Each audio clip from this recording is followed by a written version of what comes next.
Às vezes nós passamos por muitas lutas, tribulações, e às vezes parece que nós não vamos conseguir nos erguer. Parece que a tribulação é maior que nós. Parece que a luta vai nos vencer. Às vezes vem um desânimo muito forte dentro de nós, e nós não sabemos para onde correr. É como diz o ditado: se ficar, o bicho pega; se correr, o bicho come. Ou seja, nós não sabemos o que fazer, ficamos numa encruzilhada. Mas é nessa hora onde nós não sabemos o que vamos fazer, aonde parece que já estamos no fundo do poço, é onde nós temos um lugar apenas para olhar, que é para cima, olhar para o nosso Senhor, o consumador da nossa fé. É saber que o Senhor prometeu e Ele é fiel para cumprir. E Ele disse na sua palavra que estaria conosco todos os dias de nossas vidas. Ou seja, Deus não mente. Se Deus disse que estaria conosco todos os dias da nossa vida, significa que nós podemos confiar nele. Às vezes as pessoas mais próximas nos traem, nos decepcionam. Às vezes nós mesmos criamos expectativas indevidas em cima das pessoas, mas Deus, Ele vai além do que nós pedimos ou pensamos. Deus, Ele nos socorre, mesmo quando parece que nós não precisamos de socorro, quando parece que as coisas estão tudo dominadas, quando parece que tudo está em paz, mas é uma falsa paz. Deus nos socorre, porque Ele é Deus. Ele conhece a nossa estrutura, Ele sabe o que nós precisamos, e por isso nós podemos descansar nele. Por isso nós podemos realmente nos colocar diante dele e dizer: Senhor, toma conta da minha vida. O Senhor sabe muito mais e muito melhor do que eu mesmo, porque eu preciso de Ti. Eu eventualmente, o Senhor acerta, mas eventualmente eu erro. Agora o Senhor sempre acerta. Então eu quero, Senhor, ser guiado e dirigido por Ti. Amém? Glória a Deus. Vamos abrir a palavra de Deus. Evangelho segundo São João, capítulo 3. Evangelho segundo São João, capítulo 3, versículo 1 a 8. Essa é uma das palavras mais lindas da Bíblia, onde nós aprendemos tantas verdades, tantas coisas. Evangelho de São João, capítulo 3, versículo 1 a 8. Todos acharam?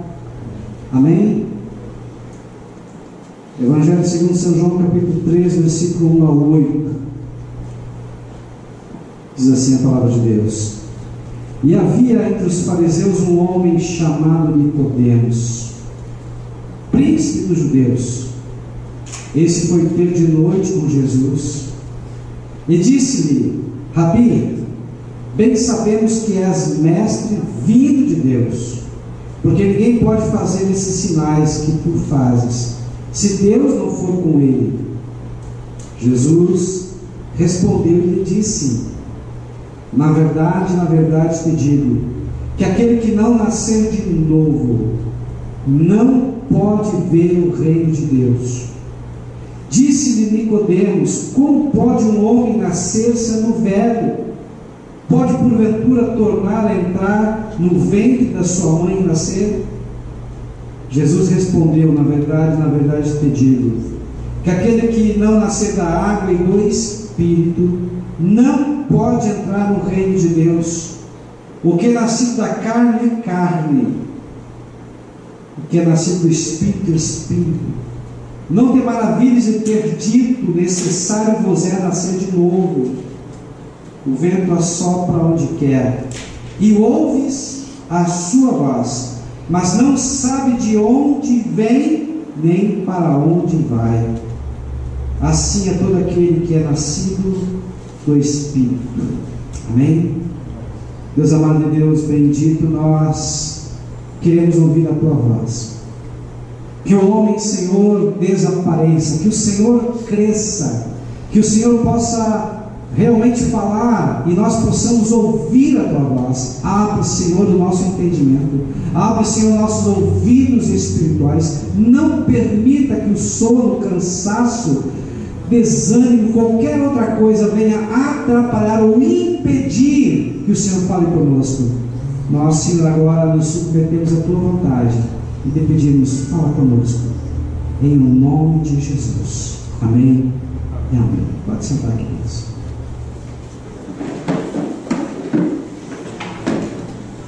Muito interessante essa palavra, essa mensagem sobre o novo nascimento. Talvez alguns aqui tenham conhecimento, algum conceito sobre o novo nascimento, outros talvez ainda não. Mas para compreender, para entender, eu vou começar falando de uma historinha muito interessante. Alguns aqui já sabem, mas é boa essa história para a gente poder entender melhor o que é nascer de novo. Uma certa feita, um casal de velhos, eles estavam pensando o que eles fariam agora que eles perderam o seu bichinho de estimação. Muitos e muitos anos convivendo com aquele bichinho, e tratavam o bichinho como um filho, parecia que era da casa. E aquele bichinho de estimação chegou a uma certa altura da vida que morreu. E agora eles queriam alguém, alguma coisa, um outro bicho de estimação para tomar o lugar do seu filhinho. E eles foram numa pet, e lá chegando, viram um cachorro, não queriam, viram um gato, não queriam, viram muitos animais e não queriam. Mas quando eles botaram o olho num porquinho, a paixão deles acendeu. A senhora disse para o Senhor, o seu amado, disse: poxa vida, é ele, é esse porquinho que eu quero. E ele disse: muito bem, eu amei também quando eu botei os meus olhos nesse porquinho. Então eles pegaram aquele porquinho e levaram o porquinho para casa, e tratavam o porquinho com muito amor, davam um banho no porquinho, botavam uma fita no porquinho, botavam perfume, talco no porquinho, botavam roupa no porquinho. O porquinho era o xodó naquela casa. Mas um dia eles se esqueceram da porta aberta, e o porquinho, pé por pé, foi indo até chegar na porta, e lá ele cheirou e sentiu o cheiro da lama, e foi correndo, e lá se lameou, e lá ficou todo sujo, e eles não viram. E o porquinho voltou para dentro da casa e sujou toda a casa. Eles ficaram muito indignados, eles ficaram com raiva, e depois, ao mesmo tempo, outros sentimentos foram trocando até que ficaram com pena do porquinho. Mas a casa estava totalmente suja. E agora, o que fazer, já que o porco tem uma tendência natural de ir para a lama, porque aquilo lhe atrai? Mais uma vez, deram banho no porquinho. Eles estavam agora mimando o porquinho, mas mais uma vez veio um temporal, veio uma chuva, e o porquinho sai correndo e vai para a lama novamente. E agora eles pensaram: o que nós vamos fazer? Nós amamos esse porquinho, nós não podemos pegar e dar para alguém, ele faz parte da minha família. Aí viram um anúncio na internet: você quer mudar comportamento de qualquer animal, pode vir aqui e nós mudamos. E eles ficaram curiosos e foram até esse local, esse estabelecimento, e lá era um veterinário, e esse veterinário disse: olha, eu posso fazer essa mudança de comportamento no porco, mas eu preciso de 30 dias. Por quê? Nós vamos fazer um procedimento, nós não podemos falar mais porque é segredo de Estado. E eles pensaram: bem, se vai haver uma mudança de comportamento no porco, eu quero. Aí deixaram um pouquinho, e passam-se os dias, e eles ficavam curiosos e também ao mesmo tempo aflitos, loucos para ver o porquinho. Agora pega e vê o porquinho, e aparentemente ou externamente o porquinho é o mesmo. porquinho volta para a casa desses senhores e da senhora. E lá agora novamente tratando o porquinho como se fosse seu filho, mimando, adulando, bajulando. Um dia chove e eles aí fazem um teste, vão deixar a porta aberta e deixam a porta aberta, e o porquinho mais uma vez, pé por pé, foi indo até chegar na porta, e quando chegou na porta cheirou, mas em vez de correr para a lama, ele deu meia volta e voltou para dentro da casa. Eles pensaram, não, isso só pode ser coincidência. Então vamos ver novamente. E um outro dia choveu de novo e o porquinho fez a mesma coisa. E assim por vez conseguiram o milagre que eles tanto queriam. Mudaram o comportamento do porquinho. O porquinho agora não age mais como porco, porque ele não vai para a lama. O porquinho agora é educado. O porquinho agora é mimado. O porquinho agora é limpo. Mas como o homem é muito criativo, eles ficaram agora curiosos. E a curiosidade começou a tomar conta deles, porque eles queriam saber o porquê, o motivo que aquele porquinho tinha mudado de comportamento. Não bastava ter produzido aquele milagre de mudança de comportamento. E eles começaram a ligar para o veterinário.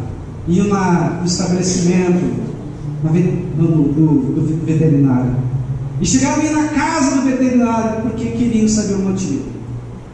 Até que um dia o veterinário disse: eu não posso falar, mas porque vocês insistem tanto, eu vou dizer o motivo. É que eu fiz uma cirurgia.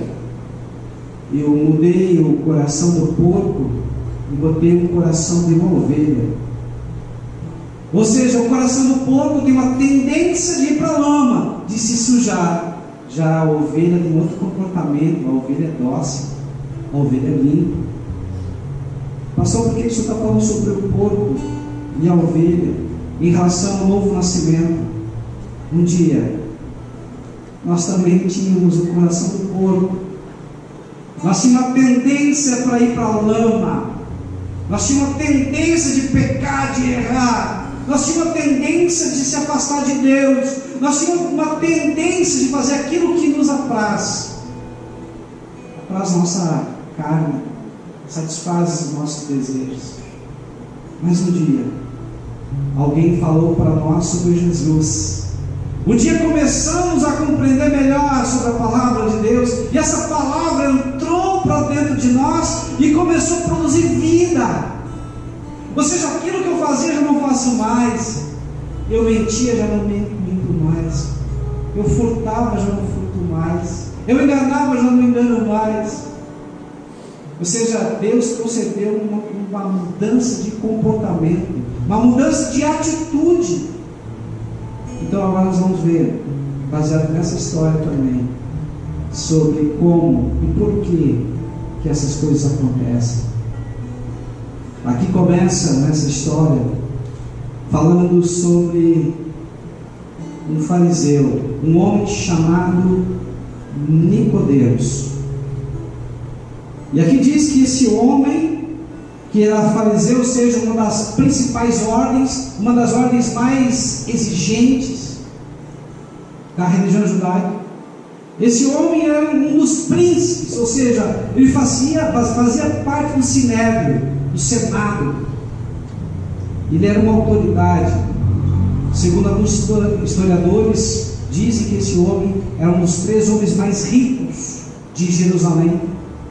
Então o que eu aprendo aqui? Primeiramente, esse homem era rico, tinha muito dinheiro.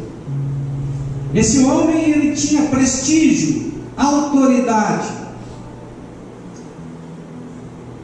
Esse homem era alguém reconhecido. Por quê? Para fazer parte do sinédrio, tu tinha que conhecer toda a Torá, tu tinha que conhecer as leis. Eram 613 leis, mandamentos que eram obrigados a decorar e a saber de uma ordem crescente ou decrescente. Esses mandamentos, 248, eram mandamentos positivos, ou seja, mandamentos que era obrigado a cumprir. 365 eram negativos, ou seja, mandamentos que você era proibido de fazer. Então, para ser um sacerdote, para ser um fariseu e fazer parte do sinédrio, você tinha que ser capaz, apto a ensinar, orientar e a fazer a aplicação da lei. Não era para qualquer um. Somente aquelas pessoas mais gabaritadas, somente aquelas pessoas realmente inteligentes, especiais, poderiam fazer parte desse sinédrio. Então, Nicodemos não era qualquer homem, era um homem especial. A palavra de Deus diz que esse homem chamado Nicodemos, príncipe dos judeus, ele foi ter com Jesus de noite. Por que será que Nicodemos foi ter com Jesus? Por que Nicodemos foi falar com Jesus?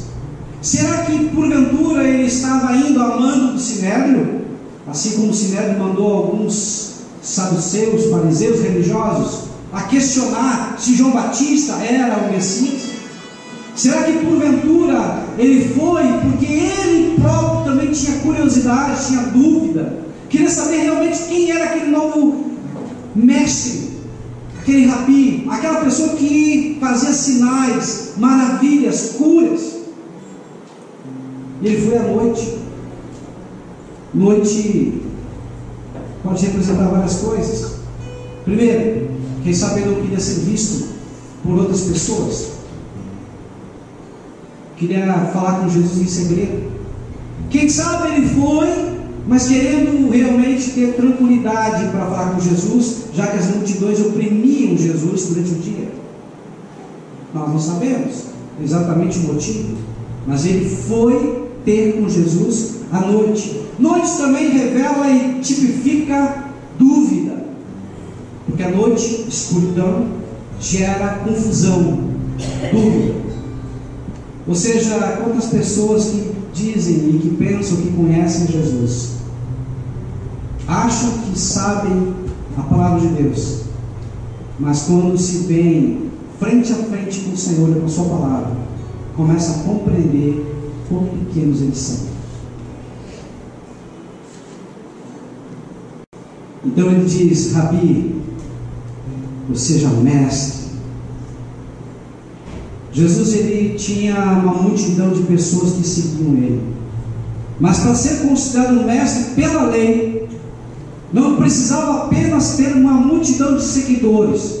Para ser considerado um mestre, era necessário que a pessoa ela fosse criada, educada numa sinagoga.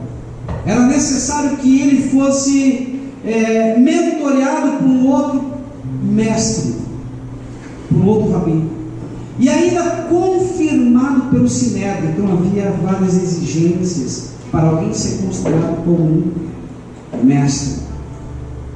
E aqui ele diz: bem sabemos que és mestre vindo de Deus. E aí ele continua.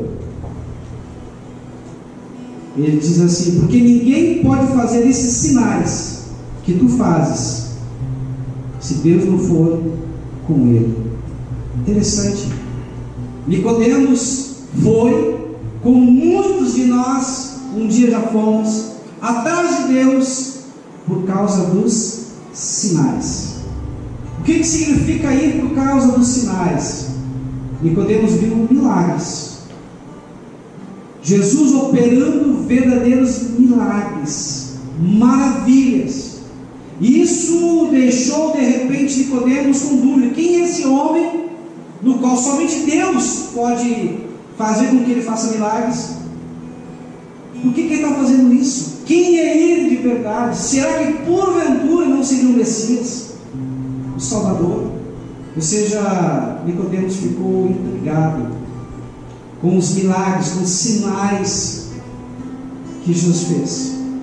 Hoje, infelizmente, muitas pessoas vêm para o Senhor por causa das bênçãos, daquilo que Deus pode fazer. Pastor, não é bom as bênçãos? É claro que é bom, e é necessário muitas vezes, Mas nós não podemos viver com Deus apenas, exclusivamente por causa daquilo que Deus pode nos dar, mas por causa daquilo que Deus é.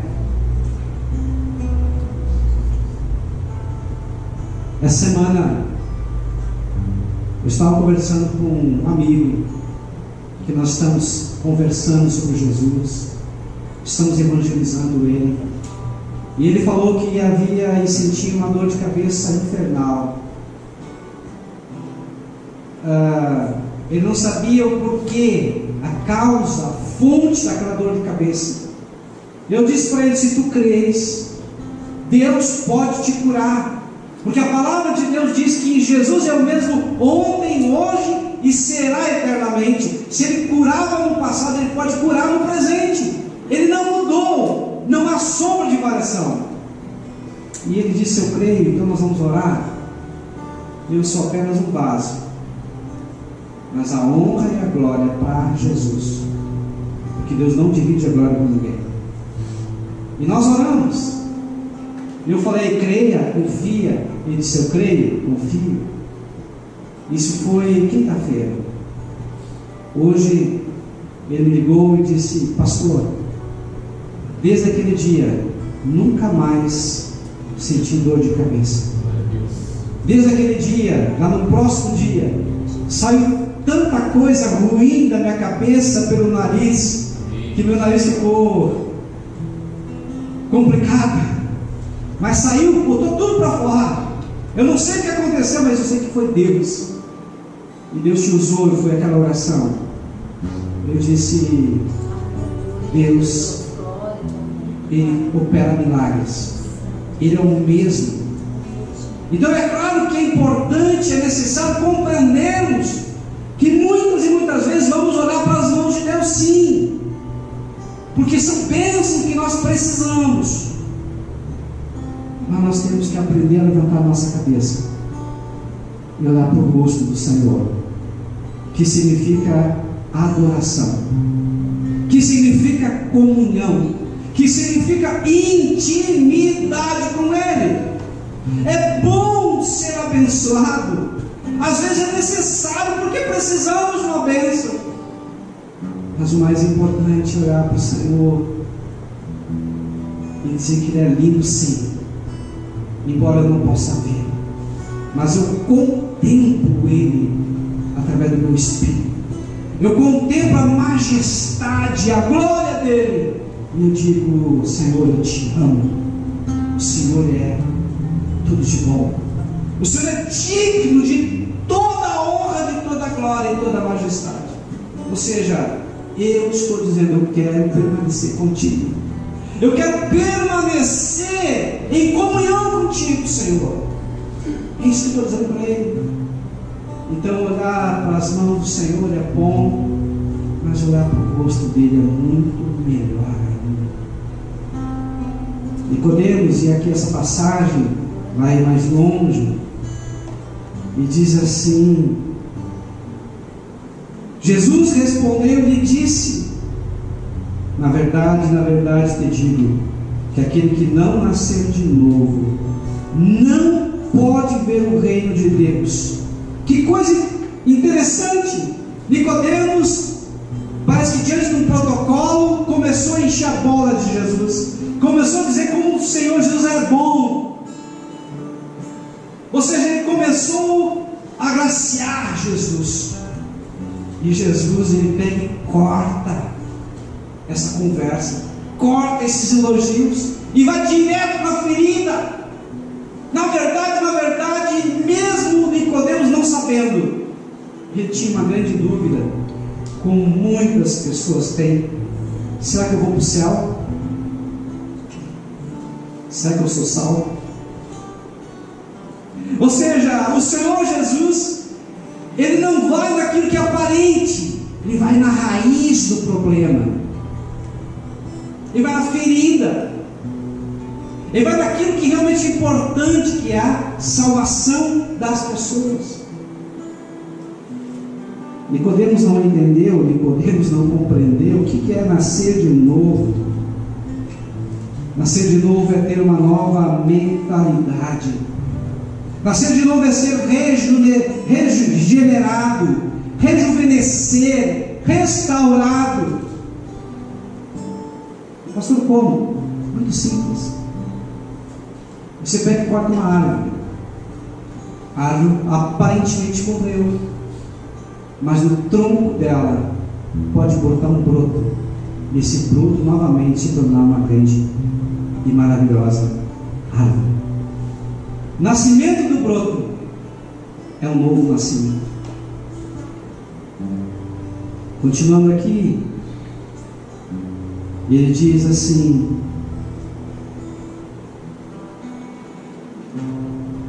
aquele que não nascer de novo não pode ver o reino de Deus. Disse Nicodemos: como pode um homem nascer sendo velho? Pode porventura entrar no ventre da sua mãe e nascer? Ou seja, Nicodemos não compreendeu, porque Jesus estava falando das coisas espirituais. O nascimento espiritual, não o nascimento carnal, não o nascimento natural. E aqui Jesus respondeu: na verdade te digo, aquele que não nascer da água e do Espírito não pode entrar no reino de Deus. Pastor, o que é nascer da água?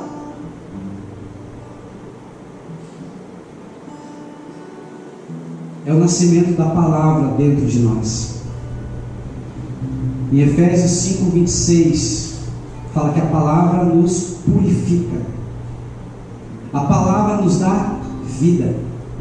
Então, quando nós começamos a entender a palavra ela entra dentro de nós, começa a produzir uma nova vida, uma nova mentalidade. Quando nós começamos a meditar na palavra de dia e de noite, como diz o Salmo 1, tudo que nós fizemos dá certo, nós prosperamos. Por quê? Porque a palavra tem esse efeito de purificar, a palavra tem um efeito de libertar, a palavra tem um efeito de produzir vida, e vida com abundância. Por quê, pastor? Porque Jesus é a palavra de Deus. Aleluia, glória a Deus. Quando tu te enches da palavra, está te enchendo de Jesus, está te enchendo de Deus verdadeiro, todo-poderoso. Mas ele vai mais longe. Ele fala que tem que nascer do Espírito. Esse Espírito, ele transforma a letra da palavra em vida, e vida com abundância, vida plena. João 10:10 diz: o ladrão, ou seja, o diabo, veio para roubar, matar e destruir, mas eu, Jesus, vim trazer vida e vida com abundância. O que significa isso? Quando a palavra de Deus entra dentro de nós, nós começamos a pensar, meditar na palavra, o Espírito Santo de Deus produz vida nessa palavra, produz mudança de mente, produz um novo comportamento. Pastor, não entendi. Para um bebê ser gerado, ele precisa de um pai e de uma mãe, precisa de um homem e de uma mulher.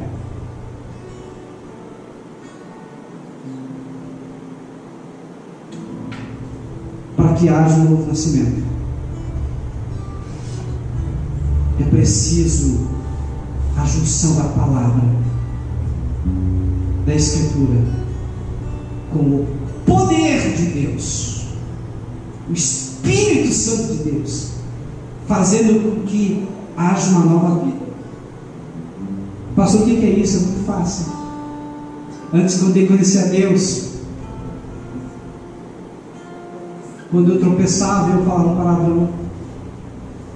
Depois que conhece a Deus, e a palavra de Deus está dentro de nós, quando vai vir um palavrão, o palavrão some, porque o Espírito diz: isso não vai agradar a Deus. Antes de conhecer a Deus, tu olhava uma vez com uma garota, e depois a segunda, a terceira, a quarta e assim ia. Vou ficar com o pescoço torto de olhar.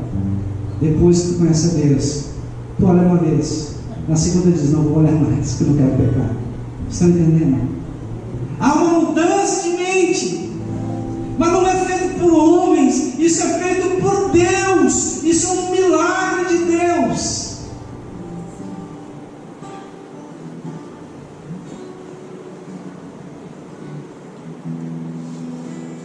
Nascer do Espírito é ter o Espírito Santo gerando vida.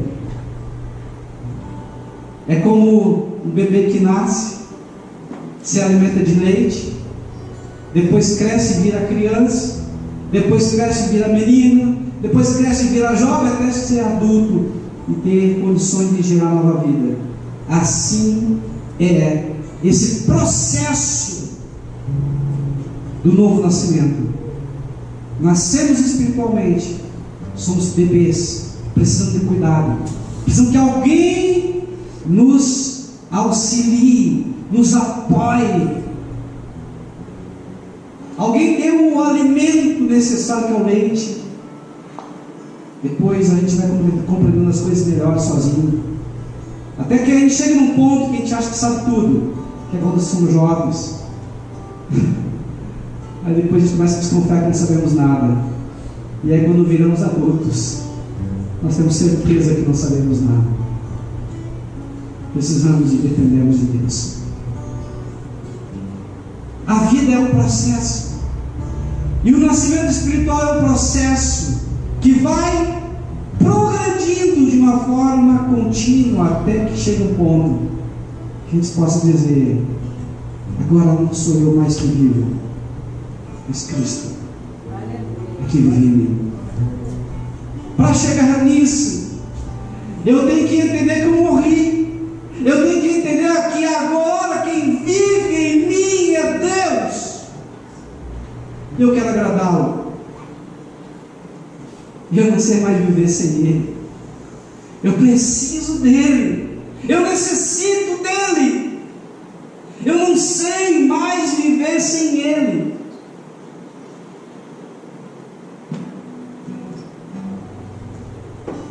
E por que nós temos que nascer de novo? Para sermos luz, para fazer diferença. Lá em Colossenses capítulo 1, versículo 13, a Bíblia diz que nós fomos transportados do império das trevas para o império do Filho do seu amor, do reino do mal para o reino do bem, das garras sujas do diabo para o Senhor Jesus. Então, quando o Senhor nos tira desse lugar de prisão, de cativeiro, é porque Ele tem um propósito. E esse propósito é que nós venhamos a sermos luzes. A luz não é para ficar escondida debaixo de uma cama, mas é para iluminar toda a casa. A luz tem um propósito, é dar uma direção, é trazer claridade, transparência, verdade. Porque na luz nós vemos tudo como as coisas como elas realmente são. Na escuridão não, a gente pode se enganar. Lá no versículo 8 fala sobre o vento. E o vento assopra onde quer e ouve a sua voz, mas não sabe de onde vem nem para onde vai. Assim é todo aquele que é nascido do Espírito. Amém? Quem é nascido do Espírito não se governa mais, não manda mais em si próprio. Quem é nascido do Espírito é dirigido e guiado pelo Espírito Santo de Deus. Como, pastor? Muito simples. Tu levanta de manhã e diz: eu vou fazer isso, assim, assim, assado, vou visitar fulano, ciclano, beltrano. São planos que a gente faz. E a Bíblia diz que podemos até fazer planos, mas de Deus vem a resposta certa. Quando somos guiados e dirigidos pelo Espírito Santo, a nossa mente natural manda para ele para um caminho, e o Espírito manda para outro. Estão entendendo? Tu vai fazer uma visita a uma pessoa, e tu pensa: eu vou falar isso assim, assim, assado. Quando tu chega lá, o Espírito te toma e fala outra coisa totalmente oposta. Porque quem é movido pelo Espírito Santo não é dirigido pelos seus pensamentos nem sentimentos, mas pelo Espírito do Senhor. Precisamos ser dirigidos e guiados, não pela nossa natureza pecaminosa, não pelo nosso coração que é enganoso e corrupto, não por aquilo que as pessoas pensam ou dizem de nós, mas por aquilo que Deus quer que ele seja e faça. Isso é alguém ser dirigido e guiado pelo Espírito Santo.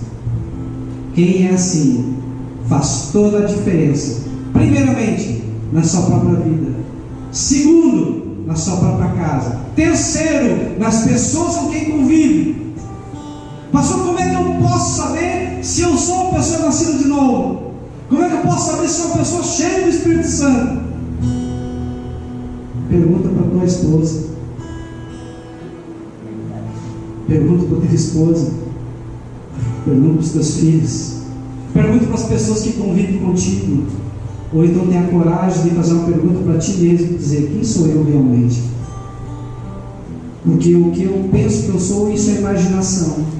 O que os outros dizem de mim, isso é reputação. Mas há um diagnóstico, é o que Deus sabe quem realmente eu sou. Eu preciso nascer de novo. Eu não posso ser apenas religioso. Eu não posso pensar que só pelo fato de estar na igreja eu estou bem. Pastor, por que tudo isso? Porque quem nasceu de novo já faz parte da família de Deus. Quem nasceu de novo, esse é verdadeiramente irmão ou irmã de Jesus. Quem nasceu de novo tem um nome escrito no livro da vida. Quem nasceu de novo vai morar no céu. Quem nasceu de novo tem o privilégio de poder ter um relacionamento profundo e íntimo com Deus. Por isso da importância de nascer de novo. Fique em pé nesse momento. Nós vamos estar orando agora. Uma certa feita, um homem de Deus fabuloso, tremendo, um reformador britânico, escreveu a Bíblia em inglês. E na época isso era uma heresia, porque a Bíblia não podia ser escrita em outra língua, nem falada, se não fosse o latim. E esse homem, chamado Tyndale, ele estava agora para ser morto numa fogueira. E lá ele atado numa fogueira, e embaixo da fogueira havia a Bíblia que ele tinha escrito.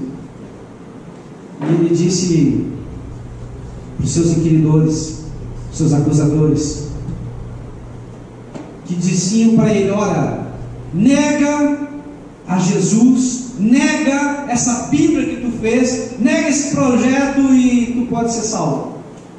E ele disse: vocês podem me matar, e se eu pudesse ressuscitar, ressuscitaria novamente, seria morto novamente, para ressuscitar novamente, para morrer novamente.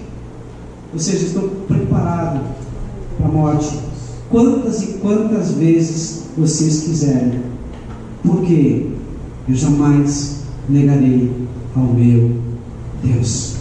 Estão entendendo, queridos? Isso demonstra o quanto nós precisamos nos arrepender, demonstra o quanto nós precisamos buscar a face de Deus, o quanto longe ainda nós estamos. Se hoje alguém chegasse na tua casa, colocasse uma arma na tua cabeça, o que tu diria? Morreria ou negaria Jesus para salvar a tua vida?